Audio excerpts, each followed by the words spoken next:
Hello, welcome to my channel. ఈరోజు ఈ వీడియోలో మనం ఇంతకుముందు మన రాష్ట్రంలో జేడి లక్ష్మీనారాయణగా పేరుగాంచినటువంటి శ్రీ వివి లక్ష్మీనారాయణ గారు పూర్తిగా రాజకీయాలను వదిలిపెట్టేసి ఆయన ఒక కార్పొరేట్ సంస్థలో మెగా ఇంజనీరింగ్ సంబంధించిన ఒక సిస్టర్ కన్సర్న్ అయినటువంటి ఎలక్ట్రికల్ వెహికల్స్ మ్యానుఫ్యాక్చరింగ్ కంపెనీకి ఆయన వైస్ ప్రెసిడెంట్గా ఉద్యోగంలో జాయిన్ కావడం జరిగింది. దీనికి సంబంధించి కొద్దిగా మనం ఈ వీడియోలో తెలుసుకుందాం. ఇంతవరకు ఈ ఛానల్ సబ్స్క్రైబ్ చేసుకోకపోతే ప్లీజ్ ఈ ఛానల్ సబ్స్క్రైబ్ చేసుకోండి. ఈ ఛానల్ అభివృద్ధికి మీ వంతు సహకారం అందిస్తారని ఆశిస్తున్నాం. ఇక ఆ విషయంలోకి వెళ్తే మనందరికీ తెలిసిన విషయమే, శ్రీ వైఎస్ జగన్మోహన్ రెడ్డి గారి మీద చాలా వరకు దాదాపు 11 కేసులు 13 కేసులు ఆయన మీద నమోదవడం జరిగింది. అప్పట్లోని సిబిఐ ఈ కేసులను దర్యాప్తు చేసేది. ఈ దర్యాప్తుకి అధికారిగా ఉన్న వ్యక్తి శ్రీ వివి లక్ష్మీనారాయణ గారు. ఆయన సిబిఐలో జాయింట్ డైరెక్టర్గా ఉండేవారు. ఈ కేసుల్ని ఆయన దర్యాప్తు చేస్తున్న సమయంలో మన తెలుగు రాష్ట్రాల్లో ఆయన పేరు మారుమోగిపోయింది. దీంతో ఆయన్ని జేడి లక్ష్మీనారాయణగా అందరూ సంబోధించడం మొదలుపెట్టారు. ఈ సిబిఐ నుంచి ఆయన వేరే చోటుకి ట్రాన్స్ఫర్ అయిపోయిన తర్వాత కొంతకాలం పాటు ఆ ఉద్యోగం చేసి తర్వాత ఉద్యోగానికి రాజీనామా చేసి మరలా రాజకీయాల్లోకి రావడం జరిగింది. రాజకీయాల్లోకి వచ్చిన తర్వాత ఆయన జనసేన పార్టీలో సభ్యత్వం తీసుకొని విశాఖపట్నం పార్లమెంటు స్థానానికి జనసేన తరపున 2019లో పోటీ చేశారు. కానీ ఆ పోటీలో ఆయన ఓడిపోవడం జరిగింది. ఆ తరువాత జనసేన పార్టీకి ఆయన రాజీనామా చేసి కొంతకాలం తర్వాత సొంతంగా ఒక రాజకీయ పార్టీని ఆయన స్థాపించారు. ఆ పార్టీ పేరు జై భారత్.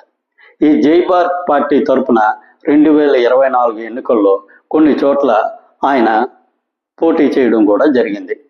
కాకపోతే ఎక్కడ కూడా ఆయన పార్టీకి మినిమం ఓట్లు కూడా రాలేదు. దీనితో ఆయన రాజకీయాలకి పూర్తిగా స్వస్తి చెప్పి ఇక రాజకీయాలకి తనకి నప్పదని చెప్పి కార్పొరేట్లోనే ఉద్యోగం చేయడానికి వెళ్ళిపోయారు.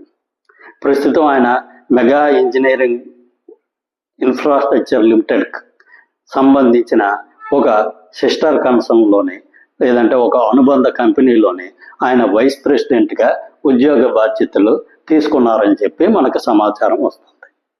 ఇక్కడ మనం గమనించాల్సిన విషయం ఏంటంటే, ఈ ఐఏఎస్ ఐపీఎస్ ఆఫీసర్లు చాలా వరకు నిబద్ధతతోనే నిజాయితీతోనే పనిచేసేటప్పుడు ఖచ్చితంగా వారికి ప్రజల్లోనే మంచి సానుకూలత లభించే అవకాశం ఉంటుంది.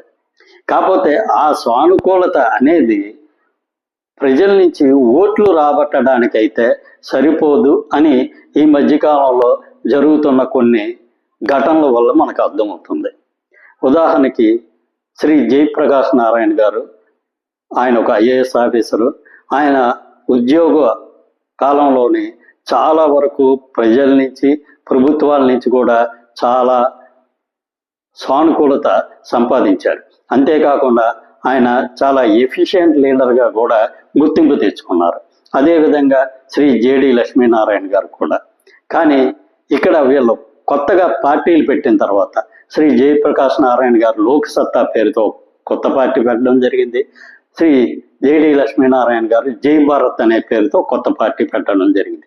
కానీ ఈ రెండు పార్టీలు ప్రజల్లోని ఏమాత్రం స్పందన తెచ్చుకోలేకపోయాయి. ఇక్కడ మనకు అర్థమవుతుంది ఏంటంటే, ఎంత నిజాయితీపరుడైన ఆఫీసర్ అయినా సరే రాజకీయాల్లోకి వచ్చేటప్పుడు కొన్ని ఫండమెంటల్స్ అనేవి ఫాలో అవ్వాల్సి ఉంటుంది. ఇక్కడ మేము నిజాయితీగా ఉన్నాము, లంచాలు తీసుకోవట్లేదు, ప్రజల పట్ల నిబద్ధతతో పనిచేస్తాము అంటే ఓట్లు వస్తాయి అనుకుంటే ఖచ్చితంగా రావని ఈ ఇద్దరు పార్టీలకి పోటీ చేసిన స్థలాల్లోనే వారికి వచ్చిన ఓట్లే నిదర్శనం. కాబట్టి ప్రజల్లోని కేవలం నీతి నిజాయితీ లేకోకుండా ఇంకా చాలా విషయాలని వాళ్ళు చూసే ఓట్లు వేస్తారని దీన్ని బట్టి మనకు అర్థమవుతుంది. చూద్దాం భవిష్యత్తులో ఇంకెవరైనా సరే ఈ విధంగా కొత్తగా పార్టీలు పెట్టి ఎవరైనా సరే గుర్తింపు తెచ్చుకుంటారా లేదా అనేది మనం భవిష్యత్తులో తెలుసుకుందాం. Thank you. ఈ వీడియో నచ్చినట్లయితే ఈ ఛానల్ సబ్స్క్రైబ్ చేసుకోండి. Thank you very much.